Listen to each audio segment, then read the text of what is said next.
I never expected her to remember my name, let alone everything else. When I first started stopping by the little corner bookstore, it was just to kill time. My shifts ended late, and I wasn't much for bars or noise, so I'd wander in there with the excuse of looking for something to read. The place always smelled faintly of paper and faintly of rain, even when it hadn't rained. She worked behind the counter. Not really worked, more like helped out. I knew she was my friend's aunt, though we hadn't spoken more than a polite hello at family gatherings years ago. Mid-40s maybe, dark hair usually tied back, a pair of glasses she slid on only when scanning receipts. The first time she said my name, I almost missed it. "Ethan, right?" she asked casually, sliding a book into a bag. I nodded, too quickly. "Yeah. You've got a good memory." She smiled, small and a little tired, but it landed. "I try." After that, I started showing up more often, telling myself it was just coincidence. Sometimes I bought a book, sometimes just sat at one of the stools by the front window, pretending to read the newspaper. I'd catch her glancing up between customers, sometimes humming softly while reorganizing shelves. The attraction wasn't something sharp, it was quieter, like water running under floorboards. She remembered what I drank from the little self-serve coffee pot they kept near the back, pouring me a cup before I even asked. "Still 2 sugars," she'd say, handing it over. I'd pretend to be surprised. "Yeah, thanks." There was a comfort in those small recognitions. I lived alone, and my phone was full of half-typed texts to friends I never sent, conversations cut off before they began. Nights stretched long. So when she'd ask, "How was work?" in that calm, steady voice, it was more than just small talk, it was someone noticing I existed. I noticed things too. The way she tapped her thumb against the counter when thinking. How she tugged the sleeve of her sweater down over her hand when it got drafty. I caught myself looking, then quickly looking away, folding a napkin until it was nothing but a thin strip, then unfolding it again. One evening, I was about to leave when the store grew suddenly quiet. A kid had been playing a guitar near the door, but he'd packed up. The last customer left. The street outside was dark, the traffic light changing to red with no cars to see it. She walked to the front, pulled the heavy curtain across the window, and for a moment, the room was hushed.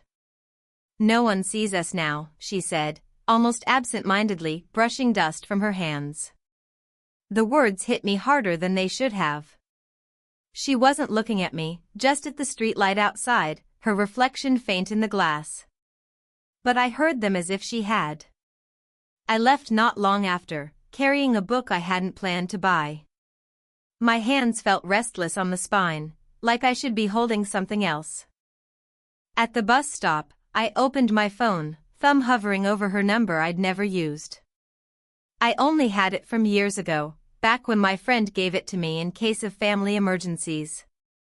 I didn't type anything. I just stared at the screen, then slipped the phone back in my pocket. An hour later, while brushing my teeth, my phone lit up on the sink. A new message. Her name on the screen. I hadn't thought she even remembered she had my number. Her message had been simple: "You left your receipt here. I'll keep it aside." It wasn't much, but it was enough to keep me awake that night, replaying the scene in the bookstore, the curtain, her voice, the strange hush of being unseen.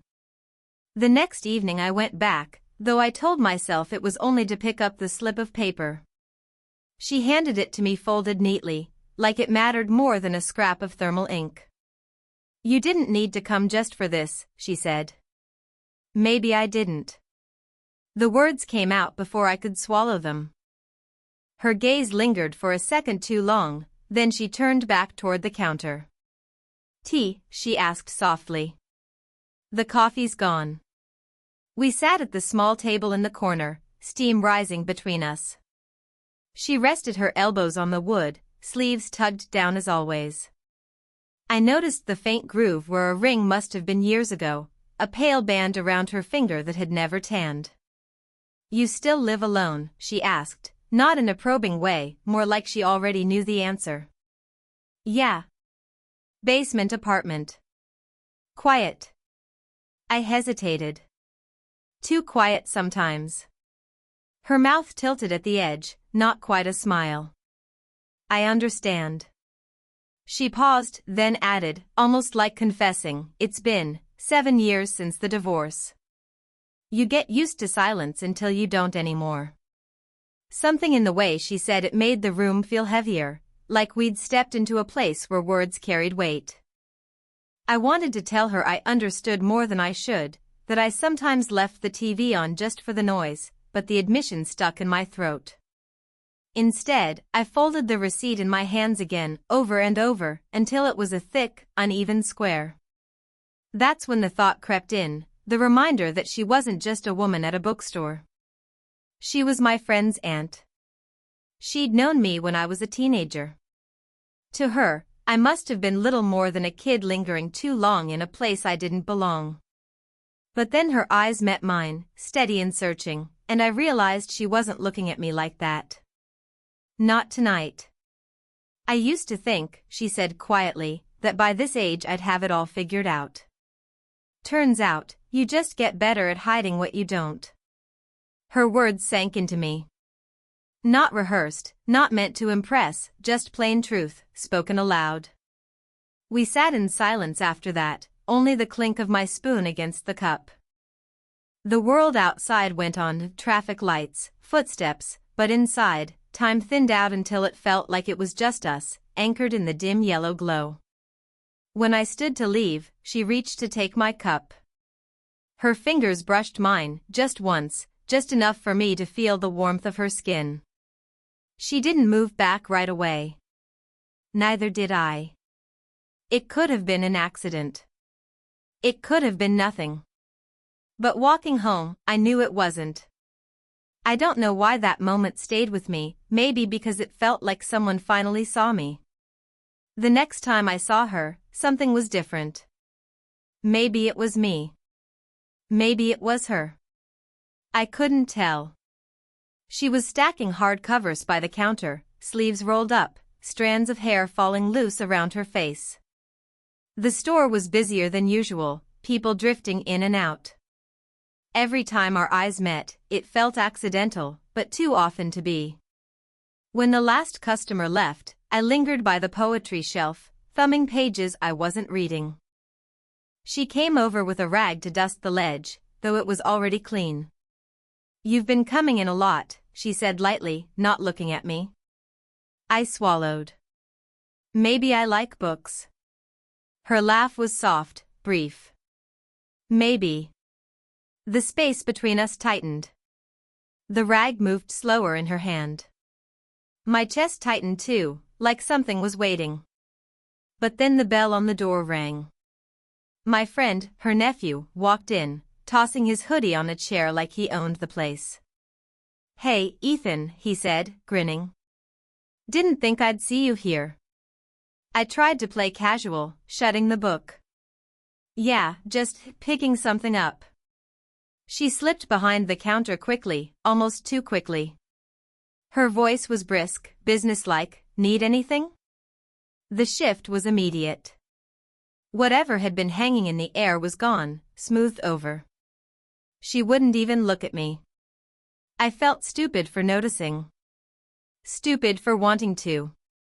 Her nephew stayed, chatting about a weekend trip, asking if I was free to come along. I nodded at the right moments, but my focus was on her, how she moved behind the counter, how carefully she avoided our eyes. When he finally left, the silence between us was different than before. Not warm. Not heavy. Just uneasy. I set the book back on the shelf. You should, she said quickly, then softer, almost apologetic, "Sorry. It's late." Her tone cut me open a little. Like a door closing. I almost walked out. Almost. But my feet stayed planted. "You don't have to explain," I said finally. The words were clumsy, not what I meant. She froze, rag still in her hand. Then she looked at me, really looked, and for the first time, I saw hesitation in her eyes. I don't know what you want from this, she whispered. I didn't answer. Couldn't. Because I didn't know either.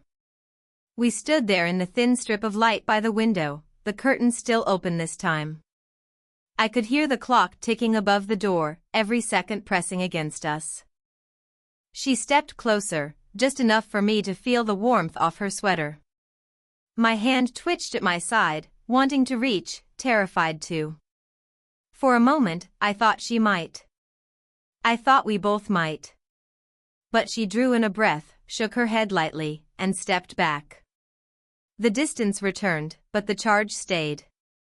We didn't cross the line. Not yet.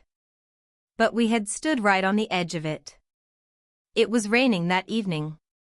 Not a storm, just the kind that left everything damp, the air smelling of metal and earth. I found her locking up the shop, umbrella half open in her hand. You walking home? I asked, before I could think better of it. She hesitated, then nodded. It's not far. We shared the umbrella. Close, too close. The narrow sidewalk made us brush shoulders, our steps falling into rhythm. The rain pattered above, steady and unrelenting. For a while, neither of us spoke.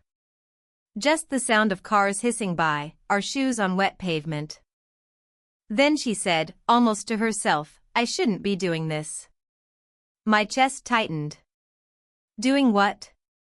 Letting you walk me home. Letting you, she stopped. Her jaw clenched. Letting you be here. The words hit harder than I expected. I wanted to laugh it off, pretend I didn't care. But I did. Too much. Maybe I want to be here, I said quietly. Her steps slowed. The umbrella tilted, rain spattering my sleeve. She turned to me, eyes searching, almost desperate. You don't understand, she whispered. She cut herself off, biting down on the word. Too young. Too close to family. Too much of a risk. I could hear every unsaid thing in the silence. We reached a small park, benches slick with rain. She sat down suddenly, like the weight was too much. I sat beside her, close enough to feel the heat from her coat. She stared at the empty playground. You remind me of when I used to believe in second chances. Like maybe life still had more to give. Her voice wavered, barely audible. And that terrifies me. I couldn't move. Couldn't breathe. The rain tapped harder on the umbrella, like it wanted to break through. You think I don't feel it, she went on, finally looking at me. This pull. This, whatever it is. But I can't. I can't let myself, she broke off, pressing her lips together. Her hands were folded tightly in her lap, knuckles pale. I wanted to reach for them, to tell her I wasn't going anywhere.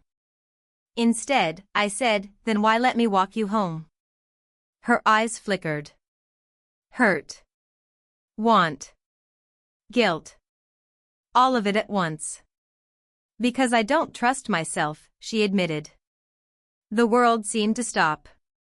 No cars, no rain, just her words echoing between us. I leaned forward without thinking, my breath catching. Her gaze dropped to my mouth for half a second too long. My heart hammered. We were right there, one breath away, one slip from something we couldn't take back. But she pulled in a shaky breath, turned her face slightly, and the moment shattered. We sat in silence, inches apart, everything unsaid hanging heavy. And I couldn't stop the question forming in my chest, unspoken but alive, if no one else would know, would she let me? The next week, she wasn't at the bookstore. I went 3 evenings in a row, pretending to browse, waiting for her to appear from the back. But it was always someone else behind the counter, a younger clerk, cheerful, oblivious. She's taking a few days, the girl said when I finally asked. No explanation. Just gone. At first I told myself it didn't matter. She had her life, I had mine. But the absence gnawed at me.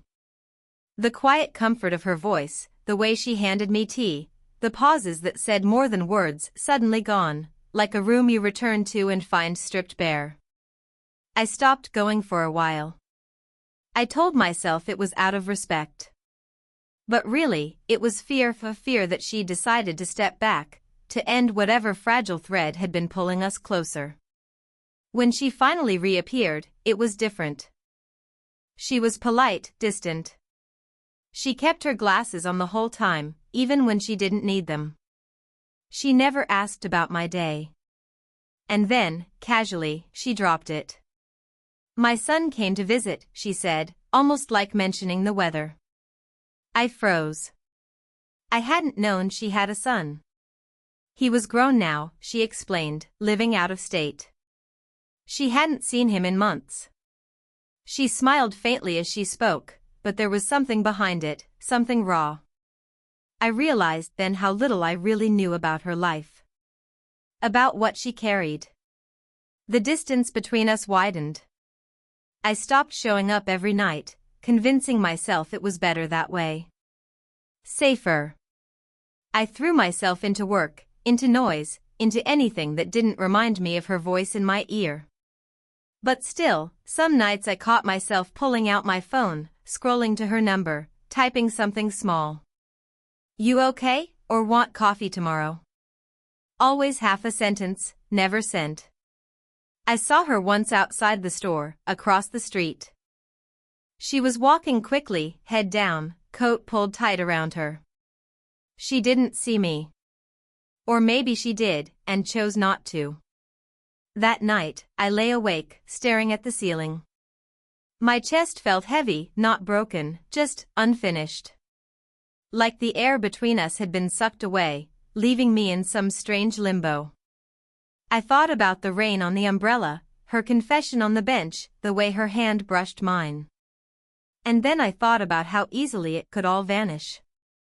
How maybe it already had. I didn't feel heartbroken. I felt paused. Like life forgot to finish the sentence. The next morning, I walked past the bookstore. The lights were on, the curtain half drawn. I almost opened the door. Almost. Instead, I kept walking. And the empty seat by the window stayed empty. It was late when I finally knocked on her door. Not the shop. Her house. I hadn't planned to. My feet just carried me there, past the empty street, up the walkway I remembered from childhood birthdays and family gatherings. The porch light buzzed faintly, casting a tired glow. She opened the door in a sweater, hair unpinned, eyes tired but alert. For a second she looked like she might send me away. Instead, she stepped aside. Come in. The kitchen smelled faintly of chamomile. She poured water into a kettle without asking, without speaking, her movements practiced, deliberate. I sat at the table, hands folded, heart thudding like I'd made a mistake already. The silence stretched until it was almost unbearable. Finally, she said, "You shouldn't be here." I nodded, staring at the table's wood grain. I know. She sat across from me, hands wrapped around her mug though it was still empty. Why, Ethan? I almost laughed. Not because it was funny, but because I had no answer that sounded right. Because you, I started, then stopped. My throat was dry. Because I can't stop thinking about you. Even when I tell myself not to. Her eyes closed briefly, like the words hurt. You're too young. You're my nephew's friend. You don't know what this would mean. I know enough, I said quietly. The kettle whistled. She didn't move to silence it.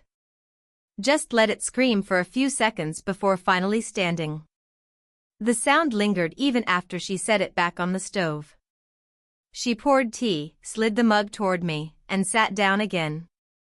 "Do you think I haven't felt it?" she whispered. "Every time you walk in. Every time you look at me like that." The admission stunned me more than I expected. My hand twitched around the cup, not lifting it. "Then why pull away?" I asked. "Because it scares me." Her voice cracked just slightly. "I don't trust what I might do. And if I let myself," she stopped, pressing her fingers to her forehead. "I could lose more than I can bear." I leaned forward, trying to catch her eyes. "You wouldn't lose me." Her gaze met mine then, steady, raw. "You say that now." The kitchen was quiet except for the ticking clock above the fridge. My hand moved across the table before I could stop it, resting lightly on hers. She didn't pull away. We sat like that, two hands touching over chipped wood, neither of us saying anything more. The tension wasn't gone, but it wasn't crushing either. Finally, she exhaled, slow, shaky. A small smile flickered at her mouth, brief, fragile. "Okay," she whispered. "Just that.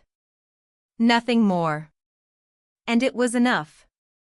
Time didn't change everything at once. It came slowly, like water seeping into stone. I still went to the bookstore, but not with the same restless urgency. Sometimes I sat by the window, sometimes I helped her carry boxes when the shipment came in. We didn't always talk. We didn't always need to. Her distance softened into something steadier, still careful, still quiet, but not closed.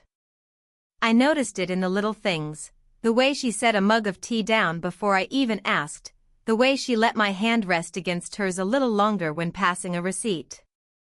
We never made an announcement, never said anything that would sound like a promise. But one night, months later, we ended up on that same park bench, the rain replaced by a cool autumn breeze. She pulled her sleeves down over her hands like always, but this time she didn't flinch when my arm brushed hers. "Strange," she said softly, watching the empty swings. "I used to sit here alone and think the world was already decided for me." "And now?" I asked. She looked at me, faint smile tugging at her lips. "Now I think maybe I was wrong. We didn't kiss then. We didn't need to." The quiet was enough, filled with something we hadn't had before, ease. Her nephew never asked questions. If he noticed me at the shop more often, he never said. Maybe he chose not to see. Or maybe he trusted us more than we trusted ourselves. Routines formed naturally. She'd close up at 8:47 p.m., always precise, always with that same flick of the curtain. I'd walk her home sometimes, carrying nothing but the silence between us. Other nights, she'd stop by my apartment with leftover soup, teasing me about the lack of real food in my fridge. There were still moments of hesitation, of guilt. But they didn't rule us anymore. They became part of the background, like the tick of the kitchen clock or the faint hum of the kettle. One morning, much later, I caught myself watching her pour coffee into my chipped mug. She slid it across the table to black, 2 sugars, without even asking. The same way she always had. She noticed me smiling, though I hadn't realized I was. "What?" she asked, eyebrow raised. "Nothing," I said, shaking my head. But it wasn't nothing. It was everything, the way she remembered, the way she saw me, the way I saw her back. It wasn't a storybook ending. It wasn't perfect. But it was ours. And sitting there, with steam rising between us, I thought about the first night she pulled that curtain closed and whispered, "No one sees us now." Only this time, it didn't feel like hiding. It felt like home. 4.